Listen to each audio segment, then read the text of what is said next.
ప్రభునందు ప్రియమైన hope TV ప్రేక్షకులందరికీ శుభములు తెలియజేస్తున్నాను.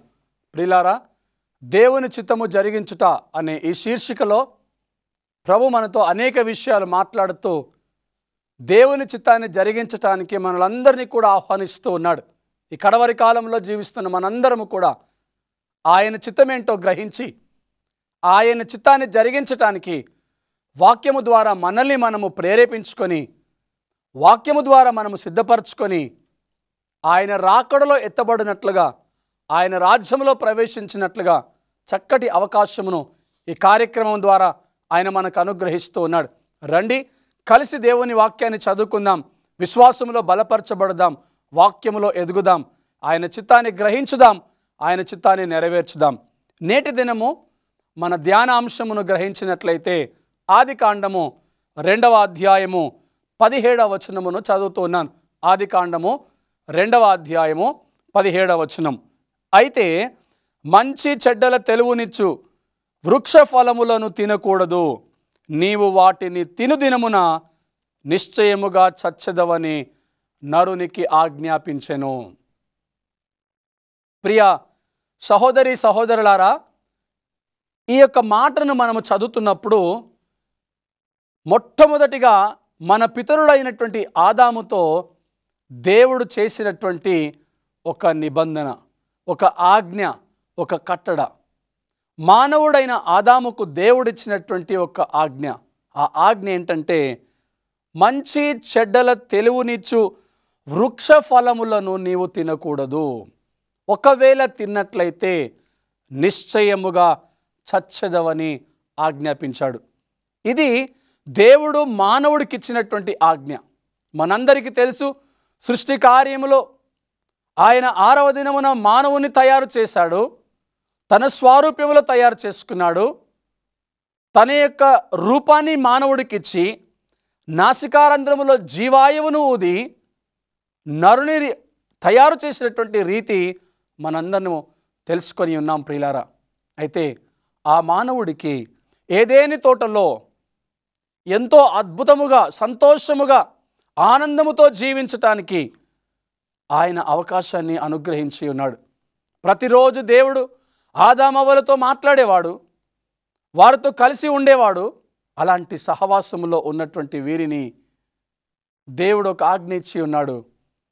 ఈ యొక్క మంచి చెడ్డల తెలివినిచ్చే వృక్ష ఫలాలను నీవు తినకూడదు, ఒకవేళ తిన్నట్లయితే నిశ్చయముగా చనిపోతావు, చచ్చిపోతావని ఆజ్ఞాపించి ఉన్నాడు. ప్రియ దేవుని సంగమా, ఈ కార్యక్రమంలో దేవుని చిత్తము జరిగించుట అనే అంశాన్ని మనము నేర్చుకుంటూ ఉన్నాం. దేవుని యొక్క స్వారూప్యములో తయారు చేయబడినటువంటి ఒక మానవుడు, దేవుని యొక్క రూపంలో తయారు చేయబడినటువంటి ఒక మానవుడు, దేవుని జీవవాయువు ద్వారా జీవిస్తున్నటువంటి ఒక మానవుడు, ఆయన చిత్తానికి వ్యతిరేకముగా జీవించకుండా ఆయన చిత్తానికి లోబడి జీవించేటటువంటి ఒక మానవుడు ఇక్కడ ఏం చేస్తున్నాడో మనము ధ్యానిస్తూ ఉన్నాం. ఎప్పుడైతే దేవుడైన యెహోవా ఆదాముకి ఆజ్ఞ ఇచ్చి ఉన్నాడో, ఈ ఆజ్ఞను ఆదాము మీరినట్లుగా మనం గమనిస్తాం. ఏదైనా తోటలో ఉన్నటువంటి ఆదాము ఆ తర్వాత ఆదామును ఒంటరిగా ఉండటము చూసి దేవుడు తనకు సాటి అయిన సహాయమును తయారు చేసి ఉన్నాడు. ఆ విషయాన్ని మనం చదువుతూ ఉంటాం 18వ వచనంలో. మరియు దేవుడైన యెహోవా, నరుడు ఒంటరిగా ఉండటం మంచిది కాదు, వానికి సాటి అయిన సహాయము చేయుదును, నా కొరకు చేయుదును, వాని కొరకు చేయుదును అనుకొనెను. చూసారా అండి, ఒంటరిగా ఉండటము దేవునికి ఇష్టం లేదని, తను మాత్రమే కాదు తన కొరకు ఒక సాటి అయిన సహాయం ఉండాలి అని అవ్వను తయారు చేసినటువంటి రీతి ఏదైనా వనంలో మనము చూస్తూ ఉంటాం. గాఢ నిద్రను కలుగచేసి ప్రక్కటెముకలో నుంచి ఒక ఎముకను తీసి, ఇదిగో నీ కొరకు సాటి అయిన సహాయము అని తయారు చేసినటువంటి రీతిని మనము చూస్తూ ఉంటాం ప్రియులారా. అయితే 19వ వచనంలో చూసినప్పుడు దేవుడైన యెహోవా ప్రతి భూజంతువును, ప్రతి ఆకాశ పక్షిని నేల నుండి నిర్మించి ఆదాము వాటికి ఏ పేరు పెట్టునో చూచుటకు అతని యొద్దకు వాటిని రప్పించెను. జీవము గల ప్రతిదానికి ఆదాము ఏ పేరు పెట్టెనో ఆ పేరు దానికి కలిగెను. మొదటి మానవుడైన ఆదాము ఎంత భాగ్యవంతుడో చూడండి. సృష్టిలో చేయబడిన ప్రతి జీవికి ఆదాము పేరు పెట్టి ఉన్నాడు. ఆదాము ఏ పేరు పెట్టాడో ఆ పేరును బట్టి జంతువులు పిలువబడుతూ ఉన్నాయి, ఆకాశ పక్షులు పిలువబడుతూ ఉన్నాయి. జీవము కలిగిన ప్రతి జంతువు పేరు ఆదాము చేత పెట్టబడింది. సృష్టిని చేసినటువంటి దేవుడు, మానవుని చేసినటువంటి దేవుడు, సృష్టిలో ఉన్న ప్రతి జీవము కలిగిన జంతువుకు నామకరణము చేయటానికి ఆ గొప్ప భాగ్యాన్ని ఆదాముకిచ్చి ఉన్నాడు. అంత మాత్రమే కాదు, ఇదిగో ఈ యొక్క వనములో మీరు ఉండండి, మీరు సంతోషించండి అని ఆ వనములో వారిని ఉంచి ఉన్నాడు. కానీ ఈ వృక్షాన్ని మాత్రం మీరు తింటే, ఈ యొక్క ఫలాలను మీరు తింటే, అనగా మంచి చెడ్డల తెలివినిచ్చే ఫలాలను మీరు తిన్నట్లయితే మీరు చనిపోతారు అనే ఆజ్ఞ మాత్రము అక్కడ ఇవ్వటము మనం గమనిస్తున్నాం ప్రియులారా. 21వ వచనంలో, అప్పుడు దేవుడని యెహోవా ఆదామునకు గాఢ నిద్రను కలుగచేసి అతడు నిద్రించినప్పుడు అతని ప్రక్కటెముకలలో ఒక దానిని తీసి ఆ చోటును మాంసముతో పూడ్చివేసెను. తర్వాత దేవుడని యెహోవా తాను ఆదాము నుండి తీసిన ప్రక్కటెముకను స్త్రీనిగా నిర్మించి ఆమెను ఆదామునొద్దకు తీసుకొని వచ్చెను. అప్పుడు ఆదాము ఇట్లా, నేను నా ఎముకలలో ఒక ఎముక, నా మాంసములో మాంసము, ఇది నరునిలో నుండి తీయబడను గనుక నారి అనబడును. ప్రియ సంగమా, ఆదాముకు గాఢ నిద్రను కలుగచేసి ప్రక్కటెముకలో నుంచి ఒక ఎముకను తీసి అవ్వను తయారు చేసి సాటి అయిన సహాయమును అవ్వకిచ్చి ఉన్నాడు, ఆదాముకిచ్చి ఉన్నాడు. ఇప్పుడు ఆదాము అవ్వలిద్దరూ ఏదైనా వనములో జీవనాన్ని కొనసాగిస్తూ ఉన్నారు. వారు కష్టపడవలసిన అవసరం లేదు. అక్కడ సంతోషం ఉన్నది, సమాధానం ఉన్నది. అక్కడ వారు ఎంతగానో సంతోషిస్తూ ఉన్నారు. జంతువులతో వారు సహవాసం కలిగి ఉన్నారు. కానీ ప్రియులారా, ఒక ఆజ్ఞ మాత్రం అక్కడ ఉన్నది. ఆ ఆజ్ఞ మంచి చెడల తెలివినిచ్చు ఫలములు వారు తినకూడదు అని. ఆ వృక్ష ఫలములను వారు తిన్నట్లయితే నిశ్చయముగా వారు చనిపోతారనే ఆజ్ఞ మాత్రం ఉన్నది. ఈ ఆజ్ఞ విషయంలో మన పితరుడైనటువంటి మొదటి మానవుడైనటువంటి ఆదాము దేవుని చిత్తాన్ని జరిగించవలసి ఉండగా ఏం జరిగిందో మనకు తెలుసు. దేవుని చిత్తానికి వ్యతిరేకముగా, దేవునికి ఆయాసకరముగా తినకూడని ఆ పండును తిని పాపము చేసినటువంటి ఆదాము దేవుని చిత్తాన్ని నెరవేర్చకుండా దేవుని చిత్తంలో నుండి బయటికి వచ్చినటువంటి ఆదామును మనం ఇక్కడ గమనిస్తూ ఉంటాం. 3వ అధ్యాయము 1 నుంచి 10 వచనాలు ఒక్కొక్కటి మాటను మనం చదువుకున్నట్లయితే గమనించండి. దేవుడైన యెహోవా చేసిన సమస్త భూజంతువులలో సర్పము యుక్తిగలదై ఉండెను. అది ఆ స్త్రీతో, ఇది నిజమా? ఈ తోట చెట్లలో దేని ఫలములనైనను మీరు తినకూడదని దేవుడు చెప్పెనా అని అడిగెను. అందుకు ఆ స్త్రీ, ఈ తోట చెట్ల ఫలములను మేము తినవచ్చును, అయితే తోట మధ్యననున్న చెట్టు ఫలములను గూర్చి దేవుడు మీరు చావకుండునట్లు వాటిని తినకూడదనియు వాటిని ముట్టకూడదనియు చెప్పెనని సర్పముతో అనెను. గమనించండి ప్రియులారా, ఏదైనా తోటలో సర్పము చాలా యుక్తిగా ఉన్నది. సర్పము రూపములో సాతానుడు ప్రవేశించి అవ్వను మోసపుచ్చడానికి ప్రయత్నిస్తూ ఉన్నాడు. ఇది నిజమా? ఈ పండుని మీరు తినకూడదా? ఇది తిన్నట్లయితే మీరు చనిపోతారా అని అడిగినప్పుడు అవ్వ చెప్తున్నటువంటి మాట, అవును, మా దేవుడని యెహోవా, ఇదిగో సమస్తమును మీరు తినవచ్చు. ఈ ఏదైనా వనములో ఎక్కడైనానో ఏ విధముగానైనానో మీరు ఉండవచ్చు, సమస్తాన్ని మీరు తినవచ్చును. కానీ ఈ యొక్క వనము మధ్యలో, ఈ తోట మధ్యలో ఉన్నటువంటి ఈ యొక్క మంచి చెడుల తెలివినిచ్చే ఈ వృక్ష ఫలాలను మాత్రము తినకూడదు అని మాకు దేవుడు ఆజ్ఞాపించి ఉన్నాడు. వాటిని తిన్నట్లయితే మేము చనిపోతాము అని దేవుడు మాకు ఆజ్ఞాపించి ఉన్నాడు అన్నప్పుడు ప్రియులారా గమనించండి, 4వ వచనం, అందుకు సర్పం అంటున్నాడు, మీరు చావనే చావరు, ఏలయనగా మీరు వాటిని తిను దినమున మీ కన్నులు తెరవబడుననియు మీరు మంచి చెడ్డలను ఎరిగిన వారై దేవతల వలె ఉందురనియు దేవునికి తెలియనని స్త్రీతో చెప్పెను. ప్రియులారా, యుక్తి కలిగిన సర్పము, సాతానుడు వీరిని మోసపుచ్చడానికి ప్రయత్నిస్తూ ఉన్నాడు. అవ్వను మోసపుచ్చడానికి ప్రయత్నిస్తున్నాడు.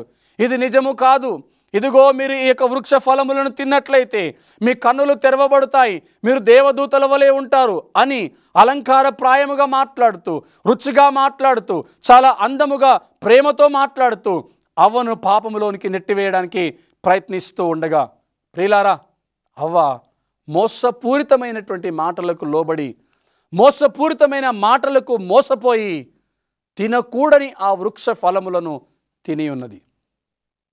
తాను తినడమే కాదు, మన ముందుకు వెళ్ళినట్లయితే అప్పుడు వారిద్దరి కన్నులు తెరవబడెను. మనం గమనించిన 6వ వచనంలో, స్త్రీ ఆ వృక్ష ఆహారమునకు మంచిది, కన్నులకు అందమును వివేకమిచ్చు రమ్యమునైన చూచినప్పుడు ఆమె దాని ఫలములలో కొన్ని తీసుకొని తిని తనతో పాటు తన భర్తకు ఇచ్చెను. చూసారా అండి, అది తినడానికి చాలా రుచికరంగా ఉందని, రమ్యమైనదని, వివేకంనిస్తుందని, అందమైనదని ఆమె తినకూడని ఆ వృక్ష ఫలములను తిని తాను తినడమే కాకుండా తన భర్తకు కూడా ఇచ్చినట్లుగా ఈ యొక్క అధ్యాయం 3వ అధ్యాయంలో ఒక వచనం తర్వాత ఇంకొక వచనం మనం చదువుతున్నప్పుడు చాలా స్పష్టంగా దేవుని చిత్తానికి వ్యతిరేకముగా వారు వెళ్ళిపోతున్నట్లు మనం గ్రహిస్తున్నాం. ప్రియ సంగమ, గమనించాలి, ఈరోజు నిన్ను పాపములో నెట్టివేయటానికి ఇది పాపము కాదు అన్నట్లుగా, ఇది చేయటం ద్వారా ఏమి కాదు అన్నట్లుగా మోసపూరితమైన మాటలతో సాతానుడు నిన్ను చాలా సులువుగా పాపములోనికి నెట్టివేయబోతూ ఉన్నాడు. ఎవరిని మృంగుదునా అని గర్జించు సింహం వలె ఉన్న సాతానుడు సులువుగా చిక్కులు పెట్టే పాపములోనికి నిన్ను నెట్టివేయడానికి సిద్ధముగా ఉన్నాడు. అక్కడ ఏదైనా వనములో కూడా అలాగే జరిగింది. తినకూడని ఆ వృక్ష ఫలములు. ఒక్క క్షణము అవ్వ ఆలోచించవలసి ఉన్నది, అయ్యో మా దేవుడైన యెహోవా ఈ ఫలములను మాకు తినవద్దని చెప్పి ఉన్నాడు, ఈ ఫలములు మేము తిన్నట్లయితే మేము ఆజ్ఞను అతిక్రమిస్తాం అని వారు గ్రహించిన ఆ అవ్వ ఆ వృక్ష ఫలములు తినకుండా ఉండవలసి ఉన్నది. కానీ తాను చేసిన పని ఏంటంటే, మోసపూరితమైనటువంటి మాటలకు మోసపోయి లొంగిపోయి దేవునికి అయాసకరముగా ఒక నిర్ణయం తీసుకొని, ఒక దేవుని చిత్తానికి వ్యతిరేకముగా ఒక నిర్ణయాన్ని తీసుకొని తినకూడని ఆ వృక్ష ఫలములు తిన్నట్లుగా ఈ యొక్క వచనములో మనము చూస్తున్నాం. తాను తిని తన భర్తకు ఆ యొక్క ఫలములను ఇచ్చి ఉన్నది. మనం గమనించినట్లయితే 8వ వచనం, చల్లటి పూటను ఆదామును అతని భార్య తోటలో సంచరించుచున్న దేవుడని యెహోవా స్వరము విని దేవుడని యెహోవా ఎదుటికి రాకుండా తోట చెట్ల మధ్యను దాగుకొనగా. అవునండి, దేవుడు వారితో మాట్లాడేవారు. దేవుడికి ఆదాము అవ్వలకు మంచి సంభాషణ, మంచి సహవాసం ప్రతిరోజు ఉండేది. దేవుడితో ముఖాముఖిగా మాట్లాడే ఆ గొప్ప భాగ్యం ఉన్నటువంటి ఆ రోజుల్లో అవ్వ ఆదాములిద్దరూ పాపము చేయటాన్ని బట్టి, తినకూడని ఆ ఫలములు తిన్న కారణాన్ని బట్టి, ఇదిగో దేవుడని యెహోవా చల్లటి పూట ఆదామును పిలిచినప్పుడు వారు వృక్ష ఫలములు తిన్న కారణాన్ని బట్టి వారు దాగుకున్నటువంటి పరిస్థితి ఇక్కడ ఈ వచనములో మనము చదువుతున్నాం. యెహోవా ఎదుటికి రాకుండా తోట చెట్ల మధ్యను దాగుకొని ఉన్నారు. కారణం ఏంటంటే, తినకూడని ఆ ఫలములు వారు తిని ఉన్నారు. తినవద్దు అని చెప్పినప్పుడు తినకుండా ఉండవలసినటువంటి వారు మోసపూరితమైన మాటలకు మోసపోయి ఆ పండును తిని, ఇప్పుడు సాక్షాత్తు దేవుడే వారిని పిలిచినప్పుడు, దేవుడే వారిని రమ్మని పిలుస్తూ ఉన్నప్పుడు దేవుని ఎదుటికి రాకుండా, దేవుని ముఖమును ముందుకు రాకుండా వారు దాగుకుంటూ ఉన్నారు.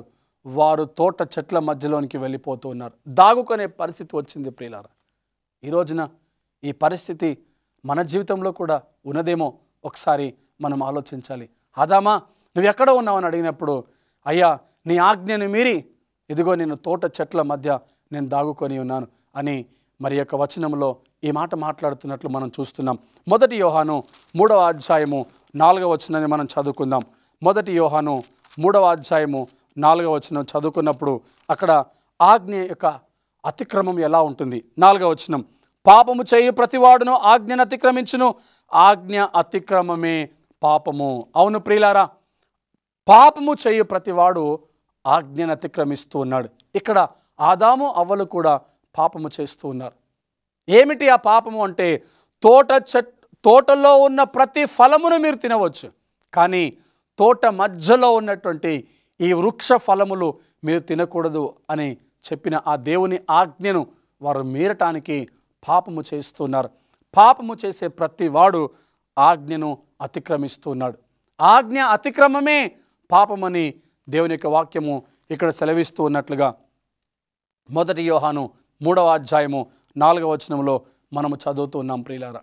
అవును, చల్లటి పూట ఆదామా నువ్వు ఎక్కడున్నావు అని పిలిస్తే మరి ఆదాం అంటున్నాడు, అయ్యా నీ ఆజ్ఞను మీరి నేను ఇక్కడ తోట చెట్ల మధ్యలో దాక్కున్నాను. చల్లటి పూట ఆయన ప్రతిరోజు మరి దేవుని యొక్క ప్రజలైనటువంటి ఆదాము అవ్వలతో మాట్లాడేటటువంటి ఆ గొప్ప భాగ్యం ఉన్నటువంటి ఆ రోజుల్లో చెయ్యకూడని ఒక పాపము చేసి దేవుని ఆజ్ఞను వారు అతిక్రమించి ఉన్నారు. 3వ అధ్యాయం 12వ వచనంలో మనం చూసినప్పుడు, అందుకు ఆదాము, నాతో ఉండుటకు నీవిచ్చిన ఈ స్త్రీయే ఈ వృక్ష ఫలములు కొన్ని నాకియగా నేను తింటిని అనెను. చల్లటి పూట దేవుడు పిలుస్తున్నాడు.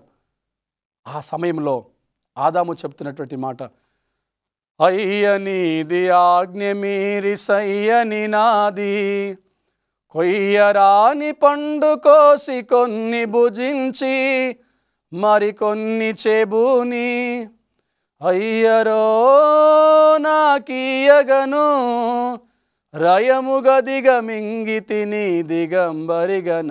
అంటే వారు అక్కడ ఆజ్ఞను మీరి తినకూడని ఫలములు తిని తను మాత్రమే తినకుండా తన భర్తకిచ్చినటువంటి ఆ సంఘటన.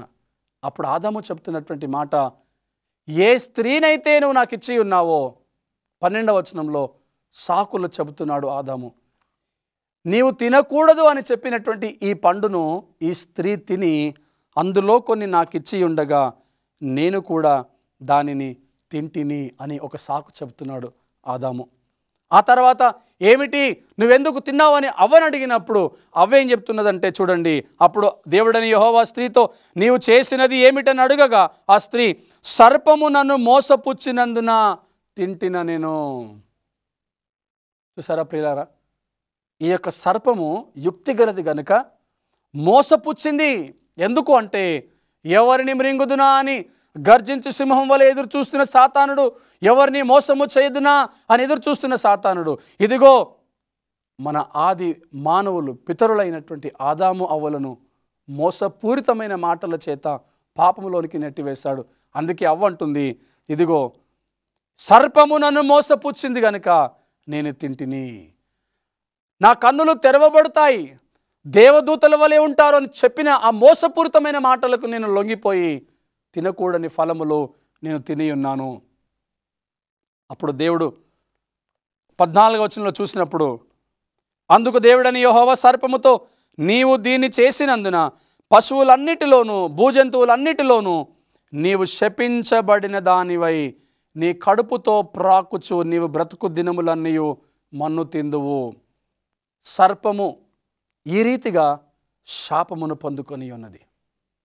ఈ యొక్క భూజంతువులన్నిటిలో శపించబడినటువంటి సర్పము తన బ్రతుకు దినములన్నిటను మన్ను తినేటటువంటి పరిస్థితి ఆ శాపములోనికి నెట్టివేయబడింది. ప్రియులారా, 17వ వచనం చూసినప్పుడు, ఆయన ఆదాముతో, నీవు నీ భార్య మాట విని తినవద్దని నేను నీకు ఆజ్ఞాపించిన వృక్ష ఫలములు తింటివి కనుక నీ నిమిత్తము నేల శపించబడి ఉన్నది, ప్రయాసముతోనే నీవు బ్రతుకు దినములన్నీ దాని పంటను తిందువు.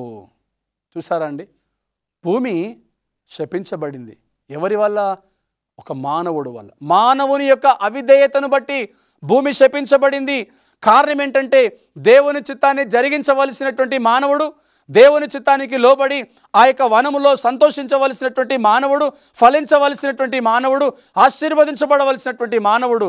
ప్రియ సంగమా, ఇక్కడ మనం గమనించినట్లయితే దేవుని చిత్తానికి వ్యతిరేకముగా ఇరువురు కూడా, ఆదాము అవ్వలు పాపము చేసి మోసపూరితమైన మాటలకు మోసపోయి దేవుని చిత్తానికి వ్యతిరేకంగా వారు పాపము చేసినటువంటి పరిస్థితి.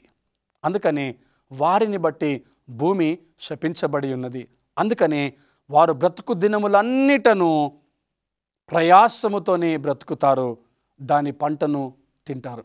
భూమి మీద సేద్యపరచకుండా, భూమిని పండించకుండా, పంటను పండించకుండా, భూమిని దున్నకుండా ఏ మానవుడు కూడా తినలేడు అని ఈరోజు మనం ఈ యొక్క వచనం ద్వారా చూస్తూ ఉన్నాం. ప్రియులారా, దేవుని చిత్తాన్ని జరిగించని పక్షములో ఈ రీతిగా ఈ యొక్క మొదటి మానవులు శాపాన్ని కొని తెచ్చుకున్నారు.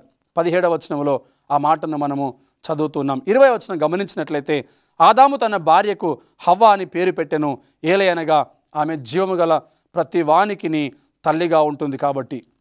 తర్వాత 23, 24 వచనాలు చూసినప్పుడు దేవుడని యెహోవా అతడు ఏ నేల నుండి తీయబడినో అది సేద్యపరచుటకు ఏదైనా తోటలో నుండి అతనిని పంపివేశాను. పాపము చేసిన కారణాన్ని బట్టి ఏదైనా తోటలో నుండి ఆదాము అవ్వలను బయటికి పంపివేశాడు. ఆ తర్వాత వారు భూమిని సేద్యపరుస్తూ అప్పుడు ఆయన ఆదామును వెళ్ళగొట్టి ఏదైనా తోటకు తూర్పు దిక్కున కెరూబులను వెళ్ళగొట్టి ఏదైనా తోటకు తూర్పు దిక్కున కెరూబులను జీవవృక్షమునకు పో మార్గమును కాచుటకు ఇటు అటు తిరుగుచున్న ఖడ్గ జ్వాలను నిలవబెట్టెను. ఈ రీతిగా ఆదాము అవ్వలను ఏదైనా వనములో నుండి బయటికి నెట్టివేసి పంపించి వేసి ఆ ఏదైనా చుట్టూ కెరూబులను జీవవృక్ష మార్గమునకు కాచుటకు ఖడ్గ జ్వాలను ఆయన నిలబెట్టి ఉన్నాడు. ఆ గొప్ప భాగ్యాన్ని ఆదామవ్వలు పోగొట్టుకున్నారు. ఏదైనా వనంలో నుంచి నెట్టివేయబడ్డారు. వారిని బయటికి పంపించి వేసి అగ్ని జ్వాలను నిలబెట్టేశాడు. కెరూబులను అక్కడ ఉంచి ఉన్నాడు. ప్రియులారా, కారణం ఏంటంటే వారు దేవుని చిత్తానికి వ్యతిరేకంగా పాపము చేసి ఉన్నారు. ఆ ఏదైనా వనంలో నుంచి బయటికి నెట్టివేయబడ్డారు. ఇదే విషయాన్ని మనం ప్రకటన గ్రంథం 22వ అధ్యాయము 14వ వచనం చూసినప్పుడు ఇదిగో ఆయన ఈ కడవరి దినాల్లో జీవిస్తున్న మనందరికీ ఒక గొప్ప అవకాశాన్ని ఇస్తూ ఉన్నాడు. 22వ అధ్యాయం 14వ వచనం, జీవ వృక్షమునకు హక్కు గలవారై గుమ్మముల గుండా ఆ పట్టణంలోనికి ప్రవేశించినట్లు తమ వస్త్రములను ఉదుగుకొని వారు ధన్యులు. ప్రియులారా, ఏదైనా వనములో నుండి నెట్టివేయబడినటువంటి మానవుడు తిరిగి ఆ ఏదైనా వనంలోనికి ప్రవేశించడానికి ఒక గొప్ప అవకాశాన్ని ఈరోజు ఈ కార్యక్రమం ద్వారా మనకి ఇస్తున్నాడు. మనందరము కూడా భూమిని సేద్యపరుస్తున్నాం, భూమిని దున్నుతున్నాం. కష్టించకుండా, మనం శ్రమ పడకుండా భూమిలో నుంచి పంట మనకు రావటం లేదు. దీని గల కారణం మన మొదటి మానవుడైన ఆదాము పాపము చేసి దేవుని చిత్తానికి వ్యతిరేకంగా పాపము చేసి ఉన్నాడు. కాబట్టి ఈరోజు మనం ఆ ప్రయాసముతోనే మన కడుపు నింపుకుంటూ ఉన్నాం. ఏదైనా వనంలో నుంచి నెట్టివేయబడ్డటువంటి మానవుడికి తిరిగి ఇంకొక అవకాశం ఆ ఏదైనా వనంలో పరలోక రాజ్యంలోనికి ప్రవేశించడానికి, జీవవృక్ష ఫలములుండే ఆ పట్టణంలోనికి ప్రవేశించడానికి, ఆ ఏదైనా తోటలోనికి ప్రవేశించడానికి మరో గొప్ప అవకాశం ఇస్తున్నాడు. ఆ అవకాశమే ప్రకటన గ్రంథం 22వ అధ్యాయం 14వ వచనం, జీవవృక్షమునకు హక్కు గలవారై గుమ్మముల గుండా ఆ పట్టణంలోనికి ప్రవేశించినట్లు తమ వస్త్రములను ఉదుగుకొని వారు ధన్యులు. ఏ అవకాశాన్ని అయితే మన ఆదాము అవ్వలు పోగొట్టుకున్నారో తిరిగి అదే అవకాశాన్ని పొందుకోవటానికి ఈరోజు ఈ కార్యక్రమం ద్వారా దేవుని చిత్తము జరిగించుట అనే ఈ అంశములో మనతో మాట్లాడుతున్న దేవుడు ఇంకొక అవకాశం ఇస్తున్నాడు. ఆ జీవవృక్ష ఫలములు మనము పొందుకోవటానికి, హక్కు కలిగి ఉండటానికి, ఆ పట్టణంలో ప్రవేశించటానికి ఎవరైతే తమ వస్త్రములను ఉదుక్కుంటారో వారు ధన్యులు. వారే పరలోక రాజ్యానికి ప్రవేశిస్తారు. వారు జీవవృక్ష ఫలములు తింటారనేటువంటి విషయాన్ని, తమ వస్త్రములను ఉదుగుకొని వారు ధన్యులు. పాపాలను కడిగి వేసుకొని దేవుడు మన కొరకు చిందించిన ఆ పరిశుద్ధమైన రక్తము ద్వారా పాపాలను కడిగి వేసుకొని మన బలహీనతలను విడిచిపెట్టి ఏ విషయంలో మనము దేవుని చిత్తానికి వ్యతిరేకంగా వచ్చి ఉన్నామో, ఏ విషయంలో మనము దేవునికి అయాసకరంగా ఉన్నామో, ఏ విషయంలో మనము బలహీనపడ్డామో తిరిగి మనము పైకి లేచి బలపరచబడి మన పాపములను కడిగి వేసుకొని ఆయన రక్తములో మన పాపములను కడిగి వేసుకొని పరిశుద్ధపరచుకొని మన వస్త్రములను ఉదుక్కున్నట్లయితే మనము ధన్యులము. తిరిగి మన హక్కు, మన పరలోక రాజ్యం ఆ గుమ్మముల గుండా ప్రవేశించటానికి, ఆ జీవవృక్ష ఫలములు పొందుకోవటానికి ఆ గొప్ప అవకాశాన్ని తిరిగి మనకు ఇస్తానని దేవుని వాక్యము సెలవిస్తుంది. ప్రియులారా, దేవుని చిత్తము జరిగించుట ఆదాము అవ్వలు జరిగించలేదు కాబట్టి ఏదైనా వనంలో నుంచి బయటికి నెట్టివేయబడ్డారు. ఈరోజు నువ్వు దేవుని చిత్తాన్ని జరిగించినట్లయితే, దేవుని చిత్తానికి లోబడ్డట్లయితే, దేవుని చిత్తానుసారంగా జీవించినట్లయితే తిరిగి ఆ పరలోక రాజ్యానికి ప్రవేశించే గొప్ప అవకాశం, భాగ్యం నీకు నాకు ఇస్తానని ఈ కార్యక్రమం ద్వారా దేవుడు మనకు సెలవిస్తూ ఉండగా కళ్ళు మూసుకొని ప్రార్థన చేసుకొని మన హృదయాలు దేవునికి సమర్పించుకుందాం. ప్రియ పరలోకపు తండ్రి, ఆది మానవుడు ఆదాము మీకు అయాసకరముగా మీ చిత్తానికి వ్యతిరేకంగా పాపము చేసి ఏదైనా వనంలో నుంచి నెట్టివేయబడ్డాడు. ప్రభువా, తిరిగి మరో అవకాశం మాకు ఇస్తూ ఉన్నారు. జీవవృక్ష ఫలములు దానికి హక్కు గలవారై ఉన్నట్లుగా గుమ్మములను ప్రవేశించడానికి ప్రభువా మా వస్త్రములను మేము ఒదుక్కున్నట్లయితే మేము ధన్యులము, పరలోక రాజ్యంలో ప్రవేశిస్తాం. మీ చిత్తానికి లోబడి, మీ చిత్తానికి నైనా విధేయత కలిగి, మీ చిత్తాన్ని గ్రహించి మీ చిత్తాన్ని జరిగించే బిడ్డలుగా మేము జీవించటానికి కృప దయచేయమని, మీ ఆజ్ఞను మీరకుండా, మీ ఆజ్ఞను అతిక్రమించకుండా, పాపము చేయకుండా మీ మాటకు లోబడి కృప దయచేయమని ప్రార్థిస్తూ మమ్మలను, మా ప్రేక్షకులను, వారి కుటుంబాలను, మా ప్రతి అక్కర్లు మీరు తీర్చి మీరు మాత్రం మహిమ పొందుకొనమని యేసుక్రీస్తు పరిశుద్ధ నామములో ప్రార్థిస్తున్నాము తండ్రి. ఆమేన్.